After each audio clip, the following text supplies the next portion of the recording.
ਅੱਜ ਅਸੀਂ ਜੁੜੇ ਹਾਂ ਅਫਗਾਨਿਸਤਾਨ ਦੇ ਸਿੱਖਾਂ ਬਾਰੇ ਗੱਲਬਾਤ ਕਰਨ ਦੇ ਲਈ। Sikh24.com ਵੇਖ ਰਹੇ ਸਾਰੇ ਦਰਸ਼ਕਾਂ ਦਾ ਸਵਾਗਤ ਕਰਦੇ ਹਾਂ। ਸਭ ਤੋਂ ਪਹਿਲਾਂ ਫਤਿਹ ਸਾਂਝ ਪਾਵਾਂ। ਵਾਹਿਗੁਰੂ ਜੀ ਕਾ ਖਾਲਸਾ, ਵਾਹਿਗੁਰੂ ਜੀ ਕੀ ਫਤਿਹ। ਅਫਗਾਨਿਸਤਾਨ ਦੀ ਗੱਲ ਜੇ ਕੋਈ ਸਿੱਖ ਕਰੇ ਤਾਂ ਉਸ ਦੀ ਯਾਦ ਵਿੱਚ 3 ਕੁ ਯਾਦਾਂ ਆ ਜਾਣੀਆਂ ਸੰਭਵ ਨੇ।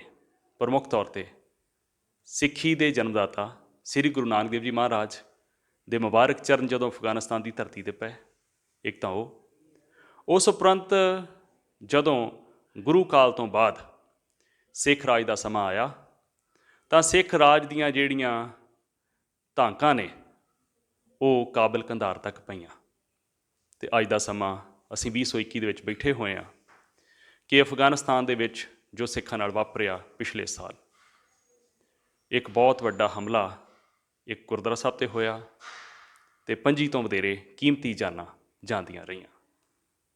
ਅਫਗਾਨਿਸਤਾਨ ਦੇ ਸਿੱਖਾਂ ਦੇ ਵਿੱਚ ਇੱਕ ਵੱਡਾ ਖੌਫ ਪਾਇਆ ਗਿਆ ਅਤੇ ਉਹਨਾਂ ਨੇ ਆਸੇ ਪਾਸੇ ਵੇਖਣਾ ਸ਼ੁਰੂ ਕੀਤਾ ਕਿ ਉਹਨਾਂ ਦੀ ਮਦਦ ਲਈ ਕੋਈ ਬੌੜੇ ਅਤੇ ਉਹਨਾਂ ਨੂੰ ਉੱਥੋਂ ਕੱਢਿਆ ਜਾਵੇ। ਇੰਝ ਹੀ ਦਾ ਇੱਕ ਸਿੱਖ, ਅਜਿਹੇ ਹਾਲਾਤਾਂ ਵਾਲਾ ਸਿੱਖ ਇਸ ਵੇਲੇ ਮੇਰੇ ਨਾਲ ਆ। ਮੈਂ ਉਹਨਾਂ ਨੂੰ ਗੱਲਬਾਤ ਦੇ ਵਿੱਚ ਸੱਦਾ ਦਿੰਦਾ ਹੋਇਆ ਫਤਿਹ ਗਜਾਉਂਦਾ ਜੀ। ਵਾਹਿਗੁਰੂ ਜੀ ਕਾ ਖਾਲਸਾ, ਵਾਹਿਗੁਰੂ ਜੀ ਕੀ ਫਤਿਹ। ਤੁਹਾਡਾ ਨਾਮ ਜੀ? ਮੇਰਾ ਨਾਮ ਸ਼ਹਿਬਲ ਸਿੰਘ ਹੈ। ਸਰਦਾਰ ਸ਼ਹਿਬਲ ਸਿੰਘ ਜੀ, ਅਫਗਾਨਿਸਤਾਨ ਦੇ ਕਿਹੜੇ ਇਲਾਕੇ ਤੋਂ ਤੁਸੀਂ ਸੰਬੰਧ ਰੱਖਦੇ ਹੋ? ਮੈਂ ਅਫਗਾਨਿਸਤਾਨ ਦੇ ਗਜ਼ਨੀ ਪ੍ਰੋਵਿੰਸ ਦਾ ਹਾਂ ਜੀ। ਹਾਂਜੀ, ਜੋ ਕਾਬਲ ਤੋਂ ਤਕਰੀਬਨ 200 ਕਿਲੋਮੀਟਰ ਦੀ ਦੂਰੀ 'ਤੇ ਹੈ। ਮੈਂ Sikh24.com ਵੇਖ ਰਹੇ ਸਾਰੇ ਦਰਸ਼ਕਾਂ ਨੂੰ ਦੱਸਦੇ ਹਾਂ ਕਿ ਅਫਗਾਨਿਸਤਾਨ ਦੇ ਇਲਾਕਾ ਗਜ਼ਨੀ ਤੋਂ ਇਸ ਸਿੱਖ ਜਿਹੜੇ ਆ ਇਸ ਟਾਈਮ ਦਿੱਲੀ ਪਹੁੰਚੇ ਹੋਏ ਆ। ਪੁੱਛਦਾ ਵਾਂ ਉਹਨਾਂ ਦਾ ਇੱਥੇ ਆਉਣਾ ਕਿਉਂ ਬਣਿਆ, ਕੀ ਕਾਰਨ ਬਣੇ, ਸਾਰੀ ਗੱਲ ਵਿਸਥਾਰ ਦੇ ਨਾਲ ਆਪਾਂ ਗੱਲਬਾਤ ਕਰਨੀ ਆ। ਸੋ ਇਹ ਦਿੱਲੀ ਤੋਂ ਤੁਹਾਡੇ ਨਾਲ ਮੈਂ ਗੱਲਬਾਤ ਕਰ ਰਿਹਾ। ਸੋ ਆਪਣੀ ਜਿਹੜੀ ਜਨਮ ਭੌਂ ਹੁੰਦੀ ਆ, ਜਿੱਥੇ ਤੁਸੀਂ ਜਨਮ ਲੈਂਦੇ ਹੋ, ਉਹਨੂੰ ਛੱਡਣਾ ਤਾਂ ਬੜਾ ਔਖਾ ਹੁੰਦਾ। ਬਹੁਤ ਔਖਾ। ਅਤੇ ਅਫਗਾਨਿਸਤਾਨ ਤੁਹਾਡੇ ਲਫ਼ਜ਼ਾਂ 'ਚ ਸੁਣਨਾ ਹੋਵੇ, ਤੁਸੀਂ ਕਿਉਂ ਛੱਡ ਕੇ ਦਿੱਲੀ ਆਏ ਹੋ? ਮੈਂ ਤੁਹਾਨੂੰ ਦੱਸ ਦੇਵਾਂ, ਜਨਮ ਭੂਮੀ ਤਾਂ ਤੁਹਾਨੂੰ ਪਹਿਲੇ ਹੀ ਤਾਂ ਦੱਸਿਆ ਕਿ ਮਤਲਬ ਜਨਮ ਭੂਮੀ ਜੋ ਹੈ ਛੱਡਣਾ ਬਹੁਤ ਔਖਾ ਹੈ। ਹੁਣ ਸਾਨੂੰ ਪਲ ਪਲ ਉਸ ਥਾਵਾਂ ਦੀ, ਉਸ ਗੁਰਸਥਾਨਾਂ ਦੀ, ਆਪਣੇ ਕਾਰੋਬਾਰਾਂ ਦੀ ਯਾਦ ਸਤਾਉਂਦੀ ਹੈ। ਲੇਕਿਨ ਮਜਬੂਰੀ ਕਾਰਨ ਸਾਨੂੰ ਅਫਗਾਨਿਸਤਾਨ ਤੋਂ ਭੱਜਣਾ ਪਿਆ, ਕਿਉਂਕਿ ਹਾਲਾਤ ਤੇ ਤਕਰੀਬਨ 40 ਸਾਲ ਤੋਂ ਅਫਗਾਨਿਸਤਾਨ ਦੇ ਇਸ ਤਰ੍ਹਾਂ ਨੇ।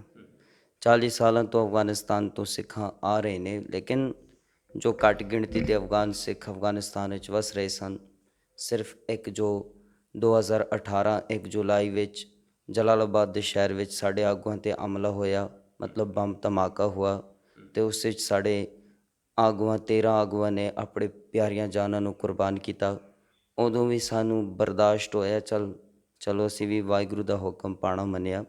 ਲੇਕਿਨ ਜਦੋਂ 25 ਮਾਰਚ 2020 ਗੁਰਦੁਆਰਾ ਗੁਰੂ ਹਰਰਾਏ ਸਾਹਿਬ ਜੀ ਕਾਬੁਲ ਵਿੱਚ ਹਮਲਾ ਹੋਇਆ, ਉਹ ਨਾ ਭੁੱਲਣ ਵਾਲਾ ਹਮਲਾ ਹੈ, ਕਿਉਂਕਿ ਉਹਨਾਂ ਦਾ ਟਾਰਗੇਟ ਜਿਹੜਾ ਸੀ, ਜੋ ਟਾਰਗੇਟ ਸੀ ਸਿਰਫ ਔਰ ਸਿਰਫ ਗੁਰੂ ਅਸਥਾਨ ਸੀ ਔਰ ਗੁਰੂ ਦੇ ਸਿੱਖ ਸਨ, ਕਿਉਂਕਿ ਉਹ ਅੰਦਰ ਗੁਰਦੁਆਰੇ ਵਿੱਚ ਘੁਸ ਕੇ ਉਹ 25 ਜਾਨਾਂ ਨੂੰ, 25 ਗੁਰੂ ਦੇ ਪਿਆਰਿਆਂ ਨੂੰ, ਜੋ ਉਹਨਾਂ ਨੇ ਕਿਸੇ ਵੀ ਪੋਲੀਟਿਕਸ ਨਾਲ ਤਾਲੁਕਾਤ ਨਹੀਂ ਸਨ, ਮਤਲਬ ਉੱਥੇ ਤੇ ਜਿਹੜੇ ਆਤੰਕਵਾਦੀ ਹਨ ਉਹਨਾਂ ਪੋਲੀਟਿਕਸ ਨਾਲ ਜ਼ਿਆਦਾ ਵੈਰ ਵਿਰੋਧ ਕਰਦੇ ਨੇ। ਲੇਕਿਨ ਮੈਂ ਦਾਅਵੇ ਦੇ ਨਾਲ ਦੱਸ ਸਕਦਾ ਕਿ ਉਸ ਗੁਰਸਥਾਨ ਵਿੱਚ ਜਿਹੜੇ ਵੀ ਸਿੱਖ ਮੌਜੂਦ ਸਨ, ਆਪਣੀ ਰੋਜ਼ੀ ਰੋਜ਼ਕ ਬਹੁਤ ਹੀ ਨੇਕ ਕਮਾਈ ਦੇ ਨਾਲ ਕਰਦੇ ਸਨ, ਆਪਣੇ ਗੁਰਸਥਾਨ ਦੀ ਸੇਵਾ ਸੰਭਾਲ ਕਰਦੇ ਸਨ।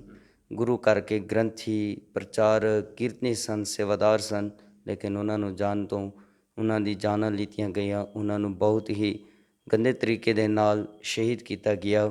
ਸੋ ਇਹੀ ਖੌਫ ਸੀ, ਇਹੀ ਡਰ ਸੀ ਕਿ ਕਿਤੇ ਨਾ ਕਿਤੇ ਸਾਡੇ ਧਰਮ ਦਾ ਖਤਰਾ ਹੋਰ ਵੀ ਵਧੇਗਾ, ਸਾਡੇ ਬੱਚਿਆਂ ਦੀ ਜਾਨਾਂ ਕੁਰਬਾਨ ਕੀਤੀਆਂ ਜਾਣਗੀਆਂ। ਮੌਤ ਤੋਂ ਕਿਸੇ ਨੂੰ ਡਰ ਨਹੀਂ ਹੈ। ਮੌਤ ਜਿੱਥੇ ਵੀ ਹੋਵੇ ਉਹ ਪ੍ਰਭੂ ਪਰਮਾਤਮਾ ਦੇ ਹੁਕਮ ਨਾਲ ਇੱਕ ਨਾ ਇੱਕ ਦਿਨ ਜ਼ਰੂਰ ਆਉਂਦੀ ਹੈ।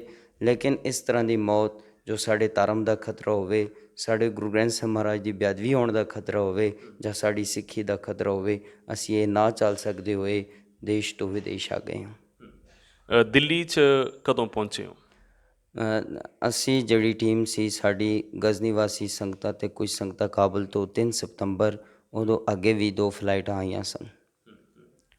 ਮੈਂ ਦੋਹਰੇ ਉਹ ਗੱਲ ਪੁੱਛਣੀ ਚਾਹੁੰਦਾ, ਜਦੋਂ ਇੱਕ ਖੌਫਨਾਕ ਮੰਜ਼ਰ ਸਿਰਜਿਆ ਗਿਆ, 25 ਸਿੱਖਾਂ ਦੀ ਸ਼ਹੀਦੀ ਹੋਈ ਕਾਬਲ ਦੇ ਗੁਰਦੁਆਰਾ ਸਾਹਿਬ ਦੇ ਵਿੱਚ। ਮੈਂ ਉਸ ਘਟਨਾ ਦੇ ਬਾਰੇ ਦੋਹਰੇ ਇਸ ਕਰਕੇ ਸਵਾਲ ਕਰ ਰਿਹਾ ਕਿ ਇਸ 25 ਮਾਰਚ ਨੂੰ 1 ਸਾਲ ਉਸ ਦੁਖਦਾਈ ਗੱਲ ਨੂੰ ਹੋਣ ਜਾ ਰਿਹਾ, ਤੇ ਮੈਂ ਕੁਝ ਕੁ ਵਿਸਥਾਰ ਅਫਗਾਨਿਸਤਾਨ ਦੇ ਸਿੱਖ ਦੇ ਜ਼ੁਬਾਨੀ ਸੁਣਨਾ ਚਾਹੁੰਦਾ ਕਿ ਉਸ ਘਟਨਾ ਬਾਰੇ ਉਹ ਹੋਰ ਕੀ ਕੁਛ ਜਾਣਦੇ ਆ। ਤੁਸੀਂ ਕੀ ਕੀ ਤੁਹਾਡੇ ਸੁਣਨ 'ਚ ਆਇਆ ਜਦੋਂ ਸਿੱਖਾਂ 'ਤੇ ਹਮਲਾ ਹੋਇਆ? ਸਾਨੂੰ ਸੁਣਨ ਵਿੱਚ ਇਹ ਆਇਆ, ਜਦੋਂ ਅਸੀਂ ਗੁਰਦੁਆਰਾ ਵਿੱਚ ਦੀਵਾਨ ਸਵੇਰੇ ਦਾ ਅੰਮ੍ਰਿਤ ਵੇਲੇ ਦਾ ਦੀਵਾਨ ਸੱਜਿਆ ਸੀ, ਸਮਾਪਤੀ ਹੋਈ ਤੇ ਫੋਨ ਆਈ ਕਿ ਅੱਜ ਇੱਕ ਤਰ੍ਹਾਂ ਦੇ ਜ਼ਾਲਮ ਗੁਰਸਥਾਨ ਵਿੱਚ ਘੁਸ ਕੇ ਸਭ ਤੋਂ ਪਹਿਲਾਂ ਜਿਹੜਾ ਉਸ ਗੁਰੂ ਘਰ ਦਾ ਚੌਕੀਦਾਰ ਸੀ, ਉਹ ਵੀ ਇੱਕ ਮੁਸਲਮਾਨ ਸੀ, ਉਹਨਾਂ ਨੂੰ ਕਤਲ ਕੀਤਾ ਗਿਆ। ਉਦੋਂ ਬਾਅਦ ਫਿਰ ਇੱਕ ਬੱਚਾ ਸੀ, ਛੋਟਾ ਬੱਚਾ, ਜੋ ਆਪਣੇ ਪੈਰ ਧੋ ਕੇ ਗੁਰੂ ਘਰ ਵੱਲ ਜਾ ਰਿਹਾ ਸੀ, ਅੰਦਰ ਜਾ ਰਿਹਾ ਸੀ, ਉਹਨੂੰ ਮਾਰਿਆ ਗਿਆ। ਫਿਰ ਉਸ ਤੋਂ ਬਾਅਦ ਉਹਦੇ ਪਿਤਾ ਨੂੰ ਮਾਰਿਆ ਗਿਆ। ਅਤੇ ਸੁਣਨ ਨੂੰ ਆਉਂਦਾ ਗਿਆ ਕਿ ਅੰਦਰੋਂ ਜਿਹੜੇ ਗੁਰਸਿੱਖ ਭੈਣ ਭਰਾ ਸਨ, ਉਹਨਾਂ ਨੇ ਸੁਣਿਆ ਕਿ ਕੋਈ ਚੋਰ ਘੁਸਿਆ ਹੈ, ਲੇਕਿਨ ਬਾਅਦ ਨੂੰ ਪਤਾ ਚੱਲਿਆ ਕਿ ਇਹ ਚੋਰ ਨਹੀਂ, ਜ਼ਾਲਮ ਨੇ, ਆਤੰਕਵਾਦੀ ਨੇ, ਜੋ ਮਾਰਨ ਨੂੰ ਆਏ ਨੇ, ਸਿੱਖਾਂ ਨੂੰ ਕਤਲ ਕੀਤਣ ਵਾਸਤੇ ਆ ਰਹੇ ਨੇ। ਸੁਣਨ ਨੂੰ ਮਿਲਦਾ ਗਿਆ ਕਿ ਇੱਕ ਹੋਏ, ਦੋ ਹੋਏ, ਲੇਕਿਨ ਬਾਅਦ ਨੂੰ ਪਤਾ ਚੱਲਦਾ ਗਿਆ ਕਿ 25 ਸਿੰਘ ਅਤੇ ਸਿੰਘਣੀਆਂ ਅਤੇ ਛੋਟੀ ਬੱਚੀਆਂ ਅਤੇ ਛੋਟੇ ਛੋਟੇ ਬੱਚਿਆਂ ਨੂੰ ਵੀ ਸ਼ਹੀਦ ਕੀਤਾ। ਉਹਨਾਂ ਨੇ ਇਤਨਾ ਵੀ ਤਰਸ ਨਹੀਂ ਖਾਇਆ। ਅਤੇ ਉਹਨਾਂ ਵਿੱਚੋਂ 8 ਬੰਦੇ ਨੇ ਜਿਹੜੇ ਜ਼ਖਮ ਚੁੱਕੇ ਸਨ, ਜ਼ਖਮੀ ਦੀ ਹਾਲਾਤ ਸਨ, ਉਹਨਾਂ ਨੂੰ ਵੀ ਲੈ ਜਾਇਆ ਗਿਆ ਹਸਪਤਾਲ ਵਿੱਚ। ਮਤਲਬ ਮੈਂ ਤੁਹਾਨੂੰ ਦੱਸ ਦੇਵਾਂ, ਇਹ ਇੱਕ 10 ਮਿੰਟ 15 ਮਿੰਟ ਦੀ ਕਹਾਣੀ ਨਹੀਂ, ਇਹ 2 ਘੰਟੇ 2.5 ਘੰਟੇ ਅੰਦਰ ਲੱਗੇ ਸਨ। ਉਹ ਜਿਹੜੇ ਬੰਦੇ ਅੰਦਰ ਦੀਵਾਨ ਹਾਲ ਵਿੱਚ ਸਨ, ਉਹ ਆਪਣੀ ਅੱਖੀ ਜਿਹੜਾ ਨਜ਼ਾਰਾ ਦੇਖਿਆ ਸੀ, ਉਹ ਤਕਰੀਬਨ ਕੁਝ ਦਿਨ ਪਹਿਲੇ ਤੱਕ ਵੀ ਸਾਡੇ ਨਾਲ ਸਾਂਝ ਕਰਦੇ ਸਨ ਕਿ ਜ਼ਾਲਮ ਨੂੰ ਕਹਿੰਦਾ ਸੀ ਕਿ ਕਿਉਂ ਮਾਰ ਰਿਹਾ ਹੈ।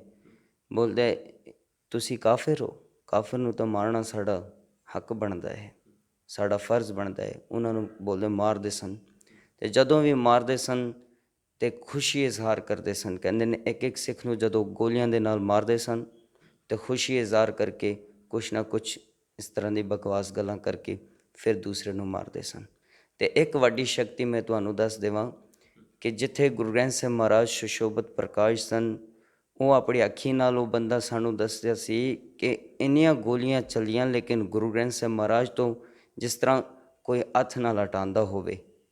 ਇਹ ਇੱਕ ਵੱਡੀ ਘਟਨਾ ਜੋ ਉੱਥੇ ਵਾਪਰੀ ਅਤੇ ਸ਼ਕਤੀ ਦਾ ਇਜ਼ਹਾਰ ਕੀਤਾ ਗਿਆ।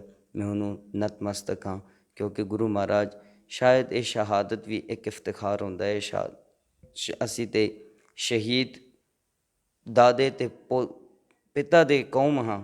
ਗੁਰੂ ਗੋਬਿੰਦ ਸਿੰਘ ਜੀ ਮਹਾਰਾਜ ਨੇ ਆਪਣੇ ਸਰਬੰਸ ਵਾਰਿਆ, ਗੁਰੂ ਤੇਗ ਬਹਾਦਰ ਸਾਹਿਬ ਜੀ ਨੂੰ ਵਾਰਿਆ। ਅਸੀਂ ਤਾਂ ਪਹਿਲੇ ਤੋਂ ਸ਼ਹੀਦਾਂ ਦੀ ਕੌਮ ਹਾਂ, ਲੇਕਿਨ ਇਹ ਵੀ ਪ੍ਰਭੂ ਪਰਮਾਤਮਾ ਦਾ ਹੁਕਮ ਹੁੰਦਾ ਸੀ, ਹੁਕਮ ਹੈ ਜੋ ਉਹਨਾਂ ਨੇ ਸ਼ਹਾਦਤ ਦਾ ਜਾਮ ਪੀਤਾ। ਲੇਕਿਨ ਇਹ ਸ਼ਕਤੀ ਵੇਖ ਕੇ ਵੀ ਅਸੀਂ ਅਸਚਰਜ ਹੋ ਗਏ। ਜੀ, ਬੜਾ ਦੁੱਖ ਵੀ ਲੱਗਦਾ ਇਹ ਗੱਲਾਂ ਸੁਣ ਕੇ। ਦੁੱਖ ਕਿਸ ਤਰ੍ਹਾਂ ਨਹੀਂ ਲੱਗਦਾ, ਉਹਦੇ ਵਿੱਚ ਉਂਝ ਜੀ ਨਹੀਂ ਸਨ ਜੋ ਸਾਡੇ ਆਪਣੇ ਨਹੀਂ ਸਨ। ਉਹ ਹੀ ਸਿੱਖ ਸਨ ਜੋ ਤਕਰੀਬਨ ਕੁਝ ਸਾਲ ਪਹਿਲਾਂ ਗਜ਼ਨੀ ਤੋਂ ਗਏ ਹੋਏ ਸਨ। ਆਪਣੀ ਗਰੀਬੀ ਦੇ ਕਾਰਨ, ਆਪਣੀ ਬੇਰੁਜ਼ਗਾਰੀ ਦੇ ਕਾਰਨ ਉਹ ਗੁਰੂ ਘਰ ਵਿੱਚ ਵਸ ਰਹੇ ਸਨ। ਬਲਕਿ ਮੈਂ ਤੁਹਾਨੂੰ ਦੱਸ ਦਿਆਂ, ਗੁਰੂ ਘਰ ਵਿੱਚ ਤਾਂ ਕਿਸੇ ਨੂੰ ਹੱਕ ਵੀ ਨਹੀਂ, ਉੱਥੇ ਆਪਣੀ ਜ਼ਿੰਦਗੀ ਗੁਜ਼ਾਰੇ, ਗ੍ਰਸਤੀ ਜੀਵਨ ਗੁਜ਼ਾਰੇ। ਲੇਕਿਨ ਉਹਨਾਂ ਨੇ ਇਕੋਨੋਮਿਕ ਦੇ ਕਾਰਨ, ਜਿਹਨਾਂ ਕੋਲ ਪੈਸੇ ਨਹੀਂ ਸਨ, ਮਜਬੂਰੀ ਕਾਰਨ, ਹਾਂਜੀ, ਆਸਰਾ ਲਿਆ। ਗੁਰੂ ਘਰਾਂ ਦਾ ਇੱਕ ਇੱਕ ਕਮਰੇ, 2-2 ਕਮਰੇ ਆਪਣੇ ਵਾਸਤੇ ਬਣਾ ਕੇ ਉੱਥੇ ਹੀ ਬੈਠੇ ਅਤੇ ਗੁਰੂ ਘਰ ਦੀ ਸੇਵਾ ਸੰਭਾਲ ਵੀ ਕੀਤੀ। ਲੇਕਿਨ ਦਰਦ ਆਉਂਦਾ ਹੈ ਸਾਨੂੰ ਇਸ ਗੱਲ ਦਾ ਕਿ ਉਹ ਗੁਰੂ ਘਰ ਦੀ ਸੇਵਾ ਸੰਭਾਲਦੇ ਹੋਏ ਵੀ ਆਪਣੇ ਬਸ ਪ੍ਰਭੂ ਪਰਮਾਤਮਾ ਦੇ ਹੁਕਮ ਅਨੁਸਾਰ। ਸਿੱਖ ਦਾ ਕਿਸੇ ਨਾਲ ਵੈਰ ਨਹੀਂ, ਸਿੱਖ ਤਾਂ ਸਰਬੱਤ ਦਾ ਭਲਾ ਮੰਗਦਾ। ਇਹ ਜੋ ਕੁਛ ਸਿੱਖਾਂ ਨਾਲ ਵਾਪਰਿਆ, ਇੱਕ ਵੱਡੇ ਪੱਧਰ 'ਤੇ ਘਾਣ ਹੋਇਆ, ਕਤਲੇਆਮ ਹੋਇਆ, ਅਤੇ ਬੜਾ ਬੇਰਹਿਮੀ ਦੇ ਤਰੀਕੇ ਨਾਲ ਹੋਇਆ।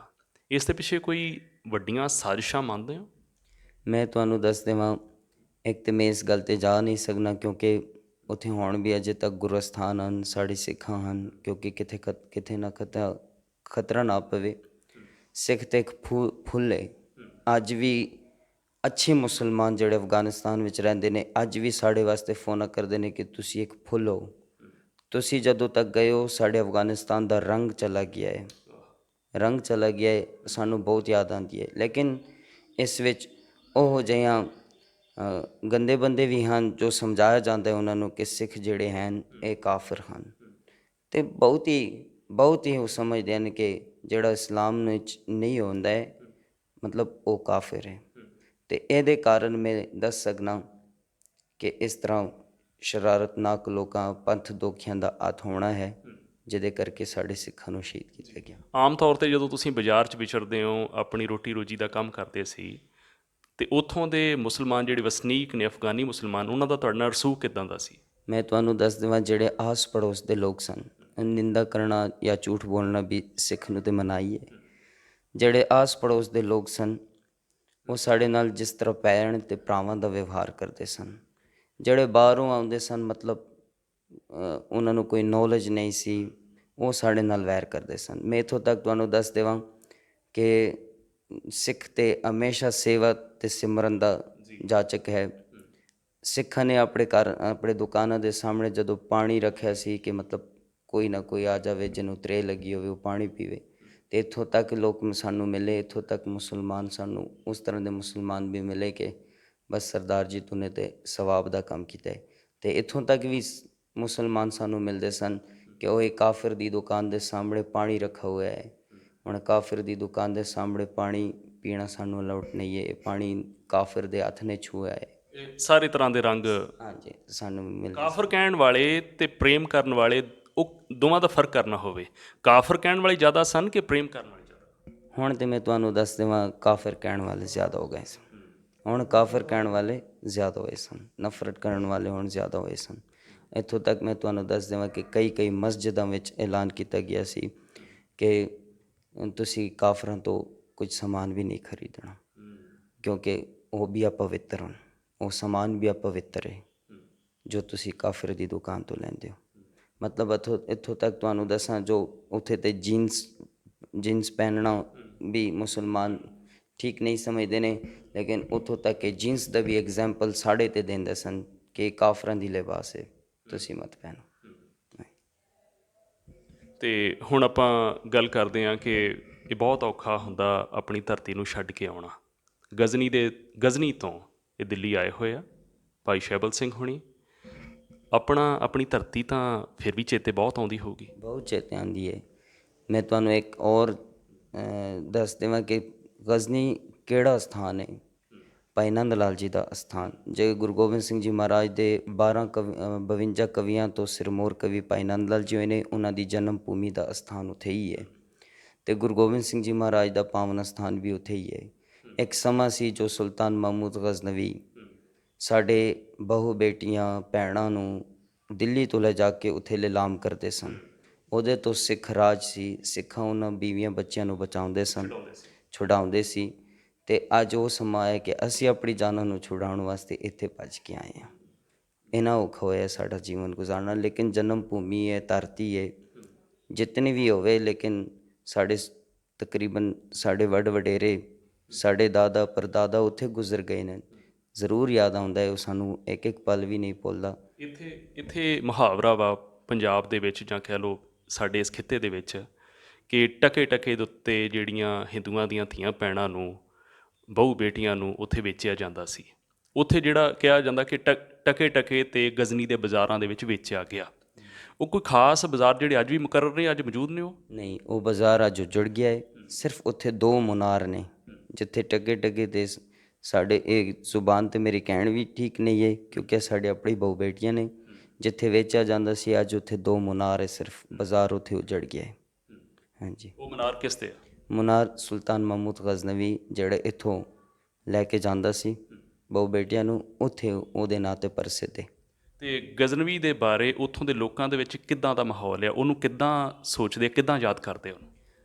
ਉਹਨਾਂ ਬਹੁਤ ਅੱਛੀ ਤਰ੍ਹਾਂ ਉਹਦਾ ਨਾਂ ਲੈਂਦੇ ਨੇ, ਉਹਨਾਂ ਨੂੰ ਬਹੁਤ ehਤਰਾਮ ਕਰਦੇ ਨੇ, ਰਿਸਪੈਕਟ ਕਰਦੇ ਨੇ। ਲੇਕਿਨ ਕਈ ਜਿਨ੍ਹਾਂ ਨੂੰ ਪਤਾ ਉਹ ਸਾਨੂੰ ਮਿਸਾਲ ਦਿੰਦੇ ਨੇ, ਮਤਲਬ ਸਾਨੂੰ ਥੋੜ੍ਹਾ ਨੀਵਾਂ ਦਿਖਾਉਂਦੇ ਨੇ ਕਿ ਤੂੰ ਸਾਨੂੰ ਤੇ ਸੁਲਤਾਨ ਮਹਿਮੂਦ ਗਜ਼ਨਵੀ ਨੇ ਲਾਇਆ ਸੀ। ਹਾਂਜੀ। ਆਪਾਂ ਹੁਣ ਗੱਲ ਕਰੀਏ ਕਿ ਤੁਹਾਡੇ ਉਜਾੜੇ ਦੀ। ਉਜਾੜਾ ਲਫ਼ਜ਼ ਕਿਸੇ ਨੂੰ ਵੀ ਕਹਿਣਾ ਬਹੁਤ ਦੁਖਦਾਈ ਹੁੰਦਾ, ਔਖਾ ਲੱਗਦਾ। ਕਦੋਂ ਪਹੁੰਚੇ ਹੋ ਇੱਥੇ ਦਿੱਲੀ ਦੀ ਧਰਤੀ 'ਤੇ? ਅਸੀਂ ਪਹੁੰਚ ਗਏ 3 ਸਤੰਬਰ 2020 ਨੂੰ ਦਿੱਲੀ ਵਿੱਚ। ਉਦੋਂ ਪਹਿਲੇ ਸਾਨੂੰ ਕਦੀ ਵੀ ਇਹ ਸੋਚ ਨਹੀਂ ਸੀ ਕਿ ਅਸੀਂ ਅਫਗਾਨਿਸਤਾਨ, ਜਿਸ ਤਰ੍ਹਾਂ ਦੇ ਹਾਲਾਤ ਸਨ, ਮਾੜੇ ਸਨ, ਅੱਛੇ ਸਨ, ਲੋਕ ਬੁਰੇ ਸਨ, ਅੱਛੇ ਸਨ, ਅਸੀਂ ਗੁਜ਼ਾਰਾ ਕਰਦੇ ਸਾਂ। ਲੇਕਿਨ ਜਦੋਂ ਇਹ ਘਟਨਾ ਵਾਰ ਗਈ ਅਤੇ ਉਦੋਂ ਬਾਅਦ ਸਾਨੂੰ ਸੋਚਣਾ ਪਿਆ ਕਿ ਹੁਣ ਸਾਡਾ ਰਹਿਣਾ ਇੱਥੇ ਠੀਕ ਨਹੀਂ ਹੈ, ਕਿਉਂਕਿ ਅੱਜ ਸਾਡੇ ਗੁਰੂ ਸਾਹਿਬ 'ਤੇ ਹਮਲਾ ਹੋਇਆ, ਸਾਡੇ ਗੁਰਦੁਆਰੇ ਨੂੰ ਸ਼ਹੀਦ ਕੀਤਾ ਗਿਆ, ਸਾਡੇ ਗੁਰਸਥਾਨ ਦੇ ਗ੍ਰੰਥੀ ਸਿੰਘਾਂ ਨੂੰ ਸ਼ਹੀਦ ਕੀਤਾ ਗਿਆ। ਕੱਲ੍ਹ ਤੇ ਅਸੀਂ ਮਾਮੂਲੀ ਸਿੱਖ ਹਾਂ, ਸਾਨੂੰ ਤੇ ਜ਼ਰੂਰ ਉਹ ਕਰਨਗੇ। ਲੇਕਿਨ ਮੈਂ ਇੱਕ ਗੱਲ ਤੁਹਾਨੂੰ ਹੋਰ ਵੀ ਦੱਸ ਦੇਵਾਂ ਕਿ ਹਮਲਾ ਤੇ ਹੋਇਆ, ਲੇਕਿਨ ਉਸ ਤੋਂ ਪਹਿਲੇ ਵੀ ਸਾਡੇ ਵਾਸਤੇ ਮਤਲਬ ਇਸ ਤਰ੍ਹਾਂ ਦੇ ਗੱਲਬਾਤ ਹੋਈ ਹੈ ਆਤੰਕਵਾਦੀਆਂ ਵੱਲੋਂ, ਮਤਲਬ ਜੋ ਅਸੀਂ ਬਿਨਾਂ ਪੈਸੇ ਤੇ ਉੱਥੇ ਨਹੀਂ ਰਹਿ ਸਕਦੇ ਸਾਂ। ਮੈਂ ਇਹ ਗੱਲ ਤੁਹਾਨੂੰ ਸਿਰਫ ਸ਼ੇਅਰ ਕਰਨਾ, ਥੋੜ੍ਹੀ ਜਿਹੀ ਇਸ਼ਾਰੇ ਦੇ ਨਾਲ ਸਮਝਾਵਾਂ, ਕਿਉਂਕਿ ਅਸੀਂ ਹੋਰ ਖੁੱਲ੍ਹ ਕੇ ਨਹੀਂ ਦੱਸ ਸਕਦੇ ਹਾਂ, ਕਿਉਂਕਿ ਸਾਡੇ ਸਿੱਖ ਭਰਾਵਾਂ ਵਾਸਤੇ ਕੋਈ ਹੋਰ ਖਤਰਾ ਨਾ ਬਣ ਜਾਵੇ। ਅਸੀਂ ਹੁਣ ਤੱਕ ਜਦੋਂ ਅਸੀਂ ਰਹੇ ਵੀ ਐਵੇਂ ਅਫਗਾਨਿਸਤਾਨ ਵਿੱਚ, ਆਪਣਾ ਜਿਹੜਾ ਜਜ਼ੀਆ ਹੈ ਉਹ ਜਜ਼ੀਆ ਮਤਲਬ ਪੈਸੇ ਦੇ ਕੇ ਰਹੇ ਹਾਂ। ਉਹਨਾਂ ਦਾ ਇੱਕ ਕਾਨੂੰਨ ਹੈ ਕਿ ਜੇ ਇਸਲਾਮ ਦੇ ਦਾਇਰੇ ਵਿੱਚ ਰਹਿਣਾ ਹੈ, ਜਾਂ ਤਾਂ ਜਜ਼ੀਆ ਦਿਓ ਜਾਂ ਇਸਲਾਮ ਕਬੂਲ ਕਰੋ। ਇਸਲਾਮ ਕਬੂਲ ਕਰਨਾ ਹੈ ਤਾਂ ਤੁਸੀਂ ਹੋ ਗਏ ਹੋ, ਨਹੀਂ ਕਰਨਾ ਹੈ ਤਾਂ ਫਿਰ ਜਜ਼ੀਆ ਦਿਓ। ਅਸੀਂ ਹੁਣ ਤੱਕ ਉੱਥੇ ਜਜ਼ੀਆ ਮਤਲਬ ਸਾਲ ਦੇ ਪੈਸੇ ਇਕੱਠ ਕਰਕੇ ਉਹਨਾਂ ਨੂੰ ਦਿੱਤਾ ਜਾਂਦਾ ਸੀ ਕਿ ਲਓ। ਉਹ ਜਜ਼ੀਆ ਕਿੰਨਾ ਕੁ ਤਾਰਿਆ ਜਾਂਦਾ ਸੀ? ਜਜ਼ੀਆ ਸਾਲ ਦੀ ਗੱਲ ਹੈ, ਇੱਕ ਸਾਲ ਕਦੀ 70,000, ਕਦੀ 1 ਲੱਖ, ਕਦੀ 2 ਲੱਖ, ਇਸ ਤਰ੍ਹਾਂ। ਉਸ ਸ਼ਹਿਰ ਦੀ ਇੱਕ ਕੌਮ ਵੱਲੋਂ, ਪੂਰੇ ਇੱਕ ਕੌਮ ਵੱਲੋਂ, ਜਿੰਨੇ ਸਿੱਖ ਵਸ ਜਿਹਨੇ ਸਿੱਖ ਵਸ ਰਹੇ ਹਾਂਜੀ, ਉਹਨਾਂ ਨੂੰ ਦਿੱਤਾ ਜਾਂਦਾ। ਬੜੀਆਂ ਇਹ ਖੌਫਨਾਕ ਗੱਲਾਂ ਨੇ। ਖੌਫਨਾਕ ਕਿਸ ਤਰ੍ਹਾਂ? ਜਦੋਂ ਉਹਨਾਂ ਪਾਸੋਂ ਕੋਈ ਲੈਟਰ ਸਾਡੇ ਵਾਸਤੇ ਆਉਂਦਾ ਸੀ, ਬਸ ਕੁਝ ਦਿਨ ਤੋਂ ਸਾਰੀ ਸੰਗਤ ਇਹੀ ਸੋਚੀ ਸੀ, ਕਿਸੇ ਨੂੰ ਲੈ ਕੇ ਨਾ ਜਾਵੇ, ਕਿਸੇ ਨੂੰ ਮਾਰਿਆ ਨਾ ਜਾਵੇ, ਬਸ ਇਹੋ ਜਿਹੀਆਂ ਗੱਲਾਂ। ਇਹ ਕੁਛ ਤਾਲਿਬਾਨ ਨੇ ਕੀਤਾ? ਇਹ ਮੈਂ ਤੁਹਾਨੂੰ ਨਹੀਂ ਦੱਸ ਸਕਦਾ। ਆਪਾਂ ਹੁਣ ਅੱਗੇ ਗੱਲ ਕਰੀਏ ਕਿ ਤਕਰੀਬਨ 7 ਮਹੀਨੇ ਤੁਹਾਨੂੰ ਇੱਥੇ ਪਹੁੰਚਿਆਂ ਨੂੰ ਹੋ ਗਏ ਆ, ਅਤੇ 7 ਮਹੀਨਿਆਂ 'ਚ ਅੱਜ ਹੁਣ ਮਾਰਚ ਚੱਲ ਰਿਹਾ 2021 ਦਾ। ਦਿੱਲੀ ਦੇ ਵਿੱਚ ਤੁਹਾਡੇ ਲਈ ਕੀ ਕੀ ਬਦਲਿਆ ਉੱਥੋਂ ਨਾਲੋਂ? ਦਿੱਲੀ ਦੇ ਵਿੱਚ ਸਾਨੂੰ ਬਦਲਾਅ ਇਸ ਚੀਜ਼ ਦਾ ਹੋਇਆ, ਸਭ ਤੋਂ ਪਹਿਲੇ ਕਿ ਅਸੀਂ ਉੱਥੇ ਦੀਵਾਨ ਸਜਾਉਂਦੇ ਸਾਂ, ਲੇਕਿਨ ਮਾਈਕ ਦਾ ਸਾਊਂਡ ਸਿਸਟਮ ਜੋ ਹੈ ਉੱਚੇ ਨਹੀਂ ਕਰ ਸਕਦੇ ਸਾਂ। ਕਿਉਂ ਨਹੀਂ ਕਰ ਸਕਦੇ ਸਾਂ? ਕੱਲ੍ਹ ਕਿਸੇ ਪੰਥ ਦੋਖੀ ਨੂੰ ਪਤਾ ਨਾ ਚੱਲੇ ਕਿ ਇੱਥੇ ਗੁਰਸਥਾਨ ਹੈ, ਫਿਰ ਸਾਡੇ 'ਤੇ ਕੋਈ ਅਟੈਕ ਨਾ ਹੋਵੇ। ਇੱਥੇ ਉਹ ਸਿਸਟਮ ਨਹੀਂ। ਦੂਸਰਾ ਸਿਸਟਮ, ਸਾਡੇ ਬਹੁ ਬੇਟੀਆਂ ਬਾਜ਼ਾਰ ਵਿੱਚ ਜਾਣ ਤੋਂ ਬਹੁਤ ਡਰਦੇ ਸਨ, ਕਿਉਂ ਕਿਸੇ ਨਾ ਕਿਸੇ ਪੰਥ ਦੋਖੀ ਤੋਂ, ਮਤਲਬ ਜੋ ਸਿੱਖਾਂ ਨਾਲ ਵੈਰ ਕਰਦੇ ਨੇ, ਕੋਈ ਦੁੱਖ ਨਾ ਪਹੁੰਚੇ। ਇੱਥੇ ਸਾਡੇ ਬਹੁ ਬੇਟੀਆਂ ਅੱਛੇ ਤਰੀਕੇ ਦੇ ਨਾਲ ਬਾਜ਼ਾਰ ਵੀ ਜਾ ਸਕਦੇ ਨੇ, ਗੁਰਦੁਆਰੇ ਵੀ ਜਾ ਸਕਦੇ ਨੇ। ਅਤੇ ਦੂਸਰਾ ਦੱਸ ਦੇਵਾਂ, ਅਸੀਂ ਇੱਥੇ ਅਫਗਾਨਿਸਤਾਨ ਦੇ ਸਿੱਖਾਂ ਦੀ ਜੇ ਤੁਸੀਂ ਗੱਲ ਕਰੋ ਜਾਂ ਪੁੱਛੋ, ਮੈਂ ਤੁਹਾਨੂੰ ਦੱਸਾਂ ਕਿ ਉੱਥੇ ਬਹੁਤ ਸਿੱਖ ਪ੍ਰੇਮੀ ਰਹਿੰਦੇ ਨੇ, ਮਤਲਬ ਗੁਰਸਿੱਖੀ ਨਾਲ ਪ੍ਰੇਮ ਪਿਆਰ, ਗੁਰਬਾਣੀ ਨਾਲ ਪ੍ਰੇਮ ਪਿਆਰ ਬਹੁਤ ਰੱਖਦੇ ਨੇ। ਇਹਦੇ ਕਰਕੇ ਸਾਰੇ ਸਿੱਖ ਜਿਹੜੇ ਅਫਗਾਨਿਸਤਾਨ ਤੋਂ ਆਏ ਨੇ, ਇੱਕ ਗੱਲ ਨੂੰ ਜ਼ਰੂਰ ਖੁਸ਼ੀ ਮੰਨਦੇ ਨੇ ਕਿ ਅਸੀਂ ਇੱਥੇ ਰਾਤ ਦੇ 12 ਵਜੇ ਤੱਕ ਗੁਰਦੁਆਰੇ 'ਚ ਜਾਈਆਂ, ਸਾਨੂੰ ਬਹੁਤ ਆਨੰਦ ਆਉਂਦਾ ਹੈ ਅਤੇ ਡਰ ਨਹੀਂ। ਅਸੀਂ ਘਰ ਜਿਤਨੇ ਵਜੇ ਜਾ ਸਕਿਆ ਜਾ ਸਕਦੇ ਹਾਂ। ਉਸ ਇੱਕ ਭੌ ਤੋਂ ਮੁਕਤ ਹੋਏ? ਹਾਂਜੀ। ਔਰ ਦੂਸਰਾ ਭਾਉ ਜਿਹੜਾ ਹੈ ਕਾਰੋਬਾਰ ਦਾ, ਜਾਂ ਤੁਹਾਨੂੰ ਦੱਸ ਦੇਵਾਂ ਹੋਰ ਜਿਹੜੇ ਲੋੜਵੰਦ ਚੀਜ਼ ਹੁੰਦੇ ਨੇ ਜ਼ਿੰਦਗੀ 'ਚ, ਹਾਂਜੀ, ਇਹਦੇ ਤੋਂ ਬਹੁਤ ਪਰੇਸ਼ਾਨੀ ਹੈ ਸਾਰੀ ਸੰਗਤਾਂ ਨੂੰ। ਮੈਂ ਉਸ ਗੱਲ 'ਤੇ ਆਉਣਾ, ਜਦੋਂ ਤੁਸੀਂ ਇਹ ਸੋਚ ਲਿਆ ਕਿ ਅਸੀਂ ਹੁਣ ਜਾਣਾ, ਅਤੇ ਤੁਹਾਡੀ ਬਾਂਹ ਫਿਰ ਕਿਸ ਨੇ ਫੜੀ ਇੱਥੇ ਲੈ ਕੇ ਆਉਣ ਤੱਕ? ਮੈਂ ਜਾਣ ਤੋਂ ਪਹਿਲਾਂ ਵੀ ਅਜੇ ਤੱਕ ਸੰਗਤਾਂ ਨੇ ਸੋਚਿਆ ਵੀ ਨਹੀਂ ਸੀ ਕਿ ਅਸੀਂ ਜਾਣਾ ਹੈ, ਕਿਉਂਕਿ ਪਤਾ ਹੈ ਜਿਹਨਾਂ ਕੋਲ ਕੁਛ ਨਾ ਹੋਵੇ ਹੱਥ ਪੱਲੇ, ਅਤੇ ਉਹ ਕਦੀ ਵੀ ਸੋਚਦੇ ਨਹੀਂ, ਕਹਿੰਦੇ ਚਲੋ ਇੱਥੇ ਮਰ ਗਏ ਅਤੇ ਮਰਨਾ ਹੈ, ਮਰਨ ਸੀ। ਲੇਕਿਨ ਅਫਗਾਨਿਸਤਾਨ ਨੂੰ ਛੱਡਣ ਵਾਸਤੇ ਸਾਡੀ ਬਾਂਹ ਫੜੀ ਸਭ ਤੋਂ ਪਹਿਲਾਂ ਯੂਨਾਈਟਿਡ ਸਿੱਖਸ ਟੀਮ ਨੇ, ਉਦੋਂ ਬਾਅਦ ਭਾਈ ਪਰਮਜੀਤ ਸਿੰਘ ਜੀ ਬੇਦੀ, ਫਿਰ ਭਾਈ ਦਲੀਪ ਸਿੰਘ ਜੀ ਸੇਠੀ। ਇਹਨਾਂ ਨੇ ਜਦੋਂ ਵੀ ਹਮਲਾ ਹੋਇਆ ਅਤੇ ਤਕਰੀਬਨ ਦੂਸਰੇ ਦਿਨ 'ਤੇ ਉਹਨਾਂ ਨੇ ਸਾਡੇ ਆਗੂਆਂ ਦੇ ਨਾਲ ਸੰਪਰਕ ਵਿੱਚ ਹੋਏ। ਧੀਰੇ ਧੀਰੇ ਯੂਨਾਈਟਿਡ ਸਿੱਖਸ ਟੀਮ ਨੇ ਆਲ ਅਫਗਾਨਿਸਤਾਨ ਸਿੱਖ ਸੰਗਤਾਂ ਵਾਸਤੇ, ਕਿ ਜਲਾਲਾਬਾਦ, ਕਾਬੁਲ, ਗਜ਼ਨੀ, ਜਿੱਥੇ ਵੀ ਗੁਰਸਿੱਖ ਰਹਿੰਦੇ ਸਨ, ਉਹਨਾਂ ਨੇ ਦੱਸ ਦਿਆ ਕਿ ਤੁਸੀਂ ਇੱਕ ਕੰਮ ਕਰੋ, ਆਪਣੇ ਸਾਰੇ ਪਾਸਪੋਰਟ ਰੈਡੀ ਕਰੋ। ਪਾਸਪੋਰਟ ਰੈਡੀ ਹੋਏ, ਉਹਨਾਂ ਦੀ ਪੇਮੈਂਟ ਇਹਨਾਂ ਵੱਲੋਂ ਪੇ ਹੋ ਗਈ, ਯੂਨਾਈਟਿਡ ਸਿੱਖਸ ਟੀਮ ਵੱਲੋਂ। ਪਰ ਬੰਦੇ ਵਾਸਤੇ 80 ਰੁਪਏ ਡਾਲਰ ਦਾ ਇੱਕ ਪਾਸਪੋਰਟ ਦਾ ਖਰਚਾ ਸੀ। ਉਹਨਾਂ ਸਾਰਿਆਂ ਵਾਸਤੇ ਯੂਨਾਈਟਿਡ ਸਿੱਖਸ ਟੀਮ ਨੇ ਚੁੱਕੀ। ਪਾਸਪੋਰਟ ਬਣ ਗਏ। ਮੈਂ ਤੁਹਾਨੂੰ ਦੱਸ ਦੇਵਾਂ ਕਿ ਉਸ ਟਾਈਮ ਲੋਕਡਾਊਨ ਦਿੱਲੀ ਵਿੱਚ ਬਹੁਤ ਸਖਤੀ ਦੇ ਨਾਲ ਚੱਲ ਰਿਹਾ ਸੀ, ਅਤੇ ਵੀਜ਼ਾ ਇਸ਼ੂ ਕਰਨ ਦਾ ਕੋਈ ਵੀ ਚਾਂਸ ਨਹੀਂ ਸੀ। ਫਲਾਈਟ 'ਤੇ ਸਾਰੇ ਬੰਦ ਸਨ, ਪਰ ਇਹਨਾਂ ਸੰਸਥਾਵਾਂ, ਯੂਨਾਈਟਿਡ ਸਿੱਖਸ ਟੀਮ, ਭਾਈ ਵਿਕਰਮਜੀਤ ਸਿੰਘ ਜੀ ਸਾਹਾਨੀ,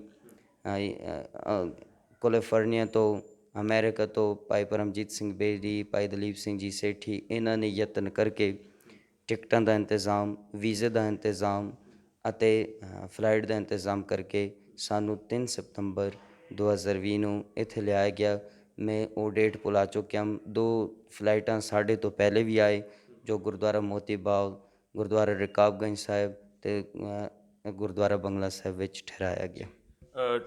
ਜਦੋਂ ਇਹ ਹਮਲੇ ਤੋਂ ਬਾਅਦ ਸਤੰਬਰ ਦੀ ਗੱਲ ਹੋਵੇ ਜਾਂ ਮਾਰਚ ਤੋਂ ਵੀ ਲੋਕ ਉੱਥੋਂ ਤੁਰਨਾ ਸ਼ੁਰੂ ਹੋ ਗਏ ਸਨ ਬਾਅਦ ਛੇਤੀ? ਜੁਲਾਈ ਤੋਂ। ਹਾਂਜੀ, ਮਾਰਚ ਤੋਂ ਬਾਅਦ। ਹਾਂਜੀ, ਮਾਰਚ ਤੋਂ ਬਾਅਦ। ਹੁਣ ਤੱਕ ਅਫਗਾਨਿਸਤਾਨ ਤੋਂ 1 ਸਾਲ ਦੇ ਵਿੱਚ ਕਿੰਨੇ ਕੁ ਪਰਿਵਾਰ ਜਿਹੜੇ ਨੇ ਜਾਂ ਕਿੰਨੇ ਕੁ ਸਿੱਖ ਜਿਹੜੇ ਆ ਇੱਥੇ ਦਿੱਲੀ 'ਚ ਪਹੁੰਚ ਚੁੱਕੇ? ਮੈਂ ਤੁਹਾਨੂੰ ਦੱਸ ਦੇਵਾਂ ਕਿ ਤਕਰੀਬਨ 87 ਫੈਮਿਲੀ, 87 ਫੈਮਿਲੀ ਮਾਰਚ ਦੇ ਹਮਲੇ ਤੋਂ ਬਾਅਦ ਦਿੱਲੀ ਵਿੱਚ ਪਹੁੰਚ ਗਏ। ਤਕਰੀਬਨ 460 470 ਦੇ ਕਰੀਬ ਸੰਗਤ ਹੈ ਜੋ ਪਹੁੰਚ ਗਈ। ਇਹਨਾਂ ਸਾਰਿਆਂ ਦੇ ਪਾਸਪੋਰਟ ਦਾ ਪ੍ਰਬੰਧ ਕਿਸ ਨੇ ਕੀਤਾ? ਇਹਨਾਂ ਸਾਰਿਆਂ ਦੇ ਪਾਸਪੋਰਟ ਦਾ ਪ੍ਰਬੰਧ ਯੂਨਾਈਟਿਡ ਸਿੱਖ ਟੀਮ ਨੇ ਕੀਤਾ ਹੈ। ਤੇ ਹੁਣ ਤੁਹਾਡੇ ਰਹਿਣ ਸਹਿਣ ਦਾ ਫਿਰ ਕੌਣ ਕਰ ਰਿਹਾ? ਰਹਿਣ ਸਹਿਣ ਦਾ ਜਿਹੜਾ ਸੰਬੰਧ ਹੈ ਸਿੱਖ ਭਾਈ ਭਰਾਵਾਂ ਨੇ, ਸਿੱਖ ਭਾਈਚਾਰਾ ਨੇ, ਜਿੱਥੇ ਕੋਈ ਜਰਮਨੀ 'ਚ ਹੈ, ਕੋਈ ਲੰਡਨ ਵਿੱਚ ਹੈ ਅਤੇ ਕੋਈ ਅਮਰੀਕਾ ਵਿੱਚ ਹੈ। ਹਾਂਜੀ, ਸਿੱਖ ਕੌਮ ਕਰੇ ਅਤੇ ਇੱਥੇ 11 ਪਰਿਵਾਰ ਯੂਨਾਈਟਿਡ ਸਿੱਖ ਟੀਮ ਨੇ ਪ੍ਰੋਵਾਈਡ ਕੀਤੇ ਨੇ, ਅਡੋਪਟ ਕੀਤੇ ਨੇ ਅਤੇ ਉਹਨਾਂ 11 ਪਰਿਵਾਰਾਂ ਨੂੰ, ਜਿਸ ਵਿੱਚ ਦਾਸ ਵੀ ਹੈ ਅਤੇ ਦਾਸ ਦੇ ਸਾਥੀ ਵੀ ਹਨ, ਇਹਨਾਂ 11 ਪਰਿਵਾਰਾਂ ਨੂੰ ਯੂਨਾਈਟਿਡ ਸਿੱਖ ਟੀਮ ਸਪੋਰਟ ਕਰ ਰਹੀ ਹੈ, ਜਿਸ ਵਿੱਚ ਸਾਨੂੰ ਘਰ ਦਾ ਸਮਾਨ ਵੀ ਦਿੱਤਾ ਗਿਆ ਹੈ ਅਤੇ ਮਹੀਨੇ ਦੀ ਪੇਮੈਂਟ 15-15 ਹਜ਼ਾਰ ਰੁਪਏ ਪਰ ਫੈਮਿਲੀ ਮਹੀਨੇ ਦਾ ਖਰਚੇ ਵਾਸਤੇ, ਕਿਰਾਏ ਵਾਸਤੇ ਦੇ ਰਹੇ ਨੇ ਅਤੇ ਮਹੀਨੇ ਦਾ ਜਿਹੜਾ ਰਾਸ਼ਨ ਪਾਣੀ ਹੈ ਉਹ ਵੀ ਯੂਨਾਈਟਿਡ ਸਿੱਖ ਟੀਮ ਸਾਡੇ ਨਾਲ ਹੈਲਪ ਕਰ ਰਹੀ ਹੈ। ਉੱਥੇ ਰਹਿਣ ਸਹਿਣ ਕਿਵੇਂ ਦਾ ਸੀ? ਗੁਜ਼ਾਰਾ ਕਿੱਦਾਂ ਚੱਲਦਾ ਸੀ? ਕੀ ਉੱਥੇ ਆਪਣਾ ਘਰ ਸੀ? ਨਹੀਂ ਜੀ, ਉੱਥੇ ਆਪਣਾ ਘਰ ਨਹੀਂ ਸੀ, ਪਰ ਬਹੁਤ ਅੱਛੇ ਤਰੀਕੇ ਨਾਲ ਸਾਡਾ ਰੁਜ਼ਗਾਰ ਚੱਲਦਾ ਸੀ, ਕਿਉਂਕਿ ਉੱਥੋਂ ਦੇ ਕਿਰਾਏ, ਉੱਥੋਂ ਦੇ ਦੁਕਾਨਾਂ ਦੇ ਕਿਰਾਏ ਬਹੁਤ ਘੱਟ ਸਨ। ਸਾਨੂੰ ਵਾਹਿਗੁਰੂ ਦੀ ਕਿਰਪਾ, ਸਵੇਰੇ ਦੁਕਾਨ 'ਤੇ ਜਾ ਕੇ ਰਾਤ ਤੱਕ ਸਾਨੂੰ 700-800 ਮਤਲਬ 1000 ਤੱਕ ਦਿਹਾੜੀ ਮਿਲਦੀ ਸੀ। ਸਾਡਾ ਘਰ ਅਤੇ ਪਰਿਵਾਰ ਬਹੁਤ ਅੱਛੀ ਤਰ੍ਹਾਂ ਚੱਲਦਾ ਸੀ। ਹਾਂਜੀ।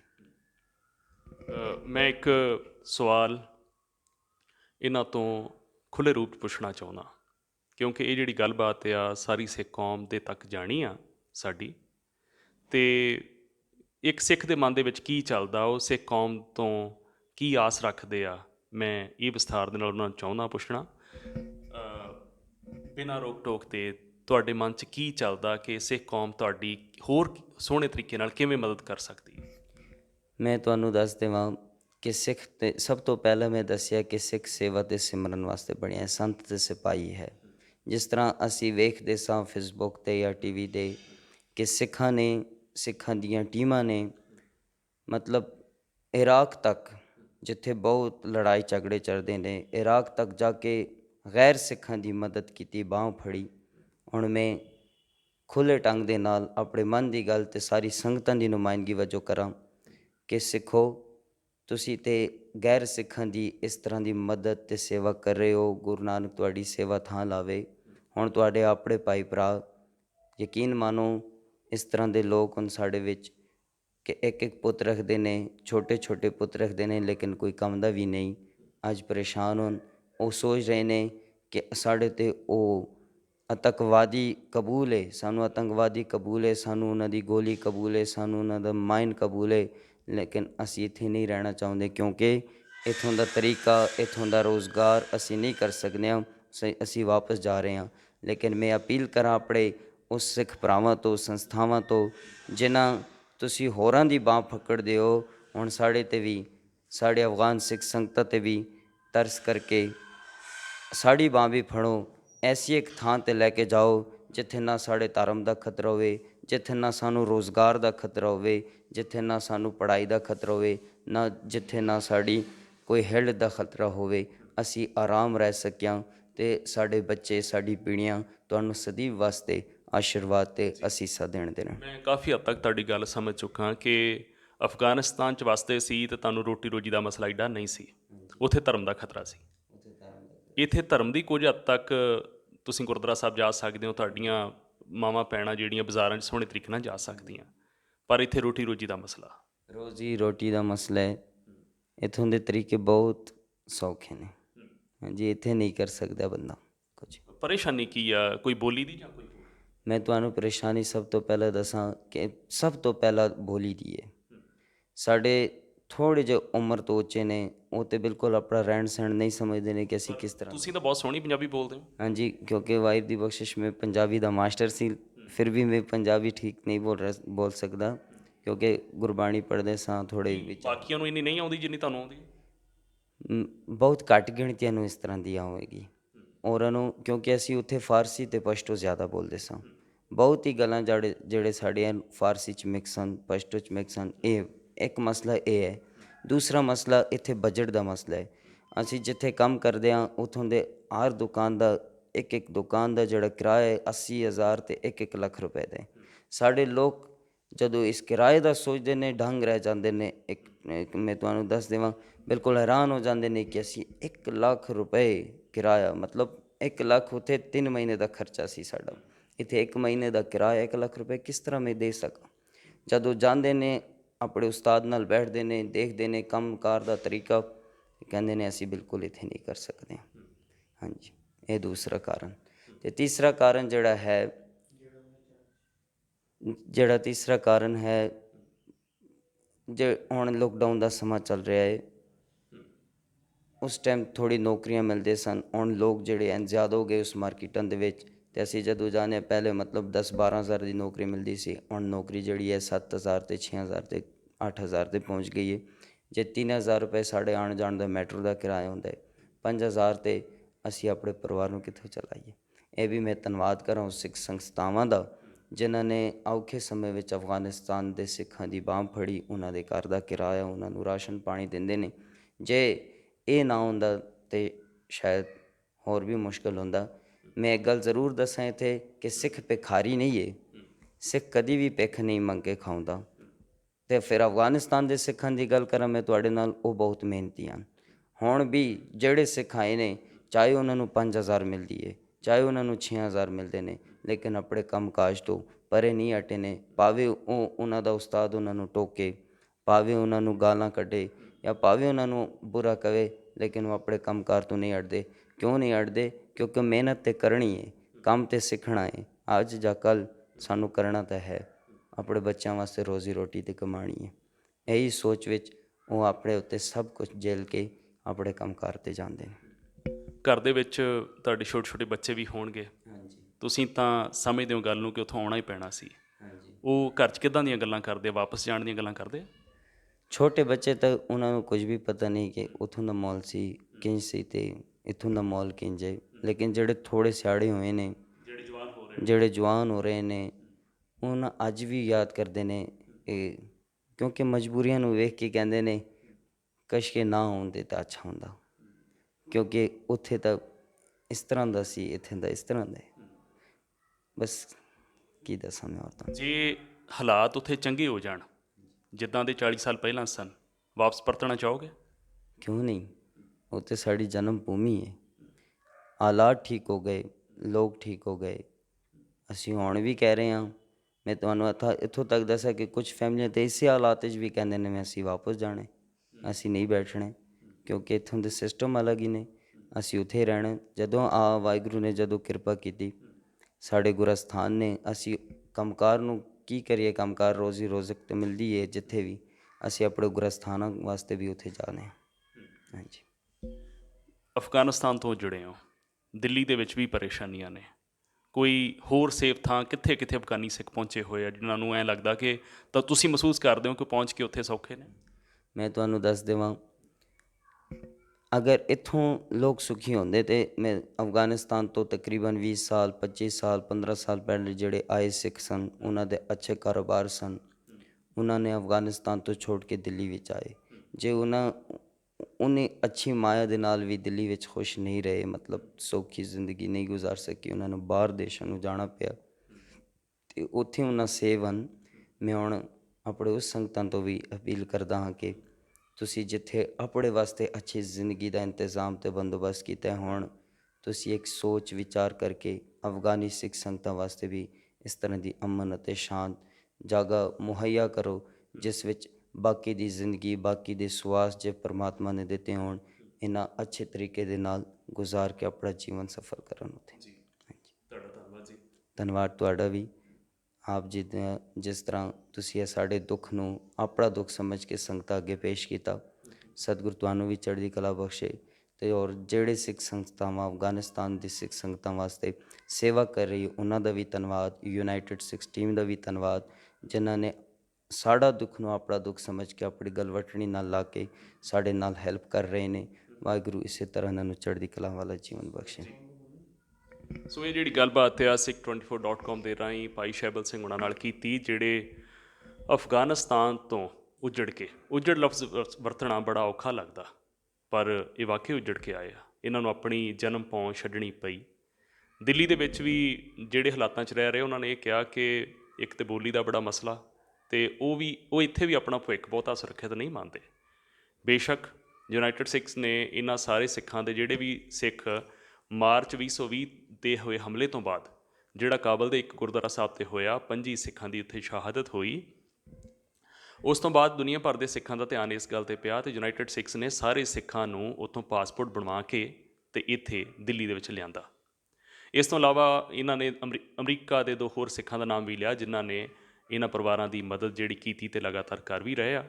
ਕੁਝ ਕੁ ਪਰਿਵਾਰ ਜਿਹੜੇ ਯੂਨਾਈਟਿਡ ਸਿੱਖਸ ਨੇ, ਤਕਰੀਬਨ 11 ਤੁਸੀਂ ਦੱਸਿਆ, 11 ਪਰਿਵਾਰ ਯੂਨਾਈਟਿਡ ਸਿੱਖਸ ਨੇ ਜਿਹੜੇ ਆ ਇੱਕ ਤਰ੍ਹਾਂ ਦਾ ਲਫ਼ਜ਼ ਵਰਤਣਾ ਹੋਵੇ ਤਾਂ ਗੋਦ ਲਏ ਹੋਏ ਆ, ਕਿ ਉਹਨਾਂ ਨੂੰ ਸਾਂਭ ਰਹੇ ਆ। ਜੋ ਵੀ ਸਹੂਲਤਾਂ ਮੁਹੱਈਆ ਕਰਵਾ ਸਕਦੇ ਸਨ, ਉਹ ਕਰਵਾਈਆਂ ਜਾ ਰਹੀਆਂ। ਸੋ ਇਹ ਜਿਹੜੀ ਸਾਰੀ ਗੱਲਬਾਤ ਦੇ ਵਿੱਚੋਂ ਤੁਸੀਂ ਖੁਦ ਸੋਚ ਕੇ, ਵਿਚਾਰ ਕੇ ਨਿਚੋੜ ਕੱਢੋ ਕਿ ਇਹਨਾਂ ਸਿੱਖਾਂ ਦੀ ਜ਼ਿੰਦਗੀਆਂ ਬਾਰੇ ਸਾਨੂੰ ਚਿੰਤਤ ਹੋਣਾ ਚਾਹੀਦਾ, ਕਿਉਂਕਿ ਇਹਨਾਂ ਨੇ ਬੜੇ ਜਫਰ ਜਾਲੇ ਨੇ ਉੱਥੇ, ਜਿਹੜੇ ਮੌਤ ਵਰਗੇ ਹਾਲਾਤਾਂ ਦੇ ਵਿੱਚੋਂ ਬਚ ਕੇ ਇੱਥੇ ਪਹੁੰਚੇ ਆ, ਅਤੇ ਇਹਨਾਂ ਦੇ ਬੱਚਿਆਂ ਦਾ ਜਿਹੜਾ ਭਵਿੱਖ ਆ ਉਹ ਸੁਰੱਖਿਅਤ ਹੋਵੇ। ਜਿੰਨੀ ਵੱਡੀ ਵਿਸ਼ਾਲ ਜਿਹੜੀ ਸਿੱਖ ਕੌਮ ਆ, ਜਿੰਨਾ ਕੌਮ ਦੇ ਕੋਲ ਸਰਮਾਇਆ ਵਾ, ਅਤੇ ਤਕਰੀਬਨ 400 ਜਾਂ 500 ਸਿੱਖਾਂ ਨੂੰ ਸਾਂਭਣਾ ਕੋਈ ਔਖਾ ਨਹੀਂ। ਮੈਂ ਮੁੜ ਇਹਨਾਂ ਤੋਂ ਇੱਕ ਹੁੰਗਾਰਾ ਲੈ ਲੈਂਦਾ, ਤਕਰੀਬਨ ਅਫਗਾਨੀ ਸਿੱਖ ਕਿੰਨੇ ਕੁ ਨੇ ਇੱਥੇ? ਇੱਥੇ ਤਕਰੀਬਨ ਹੁਣ ਜੋ ਆਏ ਨੇ 400 ਅਤੇ ਕੁਝ ਬੰਦੇ ਨੇ 87 ਪਰਿਵਾਰ ਦੇ ਕਰੀਬ। ਅਤੇ ਇਸ ਤੋਂ ਪਹਿਲਾਂ ਕਿੰਨੇ ਕੁ ਨੇ? ਇਸ ਤੋਂ ਪਹਿਲਾਂ ਤਾਂ ਕਾਫੀ ਸਿੱਖ ਆਏ ਨੇ। ਉਹ 20 ਸਾਲ 30 ਸਾਲ ਪਹਿਲੇ ਉੱਥੋਂ ਦੇ ਹਾਲਾਤ ਮਾੜੇ ਸਨ, ਉੱਥੋਂ ਭੱਜ ਕੇ ਆਏ ਨੇ। ਉਸ ਟਾਈਮ ਦਾ ਆਉਣਾ ਬਹੁਤ ਆਸਾਨ ਸੀ, ਹੁਣ ਦਾ ਆਉਣਾ ਬਹੁਤ ਸੌਖਾ। ਸੋ ਇਹ ਜਿਹੜੀ ਗੱਲਬਾਤ ਆ ਕਿ ਵੱਡੀ ਗਿਣਤੀ ਦੇ ਵਿੱਚ 400-500 ਇਲਾਵਾ ਹੁਣ ਤਾਂ ਆਏ ਸਿੱਖ ਨੇ ਟੋਟਲ, ਉਸ ਤੋਂ ਇਲਾਵਾ ਵੀ ਰਹਿ ਰਹੇ। ਸੋ ਇਹਨਾਂ ਸਾਰਿਆਂ ਸਿੱਖਾਂ ਦੀਆਂ ਜ਼ਿੰਦਗੀਆਂ ਨੂੰ ਸੁਰੱਖਿਅਤ ਬਣਾਉਣ ਲਈ, ਇਹਨਾਂ ਦੇ ਬੱਚਿਆਂ ਦੇ ਭਵਿੱਖ ਦੀ ਗੱਲ ਹੋਵੇ, ਚਾਹੇ ਬਜ਼ੁਰਗਾਂ ਦੀ ਆਖਰੀ ਉਮਰ ਦੇ ਵਿੱਚ ਢਾਰਸ ਬਣਨ ਦੀ ਗੱਲ ਹੋਵੇ, ਤਾਂ ਸਾਨੂੰ ਸਾਰਿਆਂ ਨੂੰ ਇੱਕ ਵਾਰੀ ਮੁੜ ਕੇ ਜ਼ਰੂਰ ਵੇਖਣਾ ਚਾਹੀਦਾ। ਸੋ ਇਹ ਜਿਹੜੀ ਗੱਲਬਾਤ ਆ ਅਫਗਾਨਿਸਤਾਨ ਤੋਂ ਆਏ ਹੋਏ ਸਿੱਖ ਸ਼ੈਬਲ ਸਿੰਘ ਹੁਣਾਂ ਨਾਲ ਮੈਂ ਦਿੱਲੀ ਤੋਂ ਕੀਤੀ। ਦਿੱਲੀ ਤੋਂ ਪਪਲਪ੍ਰੀਤ ਸਿੰਘ ਤੁਹਾਡੇ ਸਾਰਿਆਂ ਤੋਂ ਆਗਿਆ ਲੈਂਦਾ। ਸੋ ਤੁਸੀਂ ਵੇਖਦੇ ਰਹੋ Sikh24.com।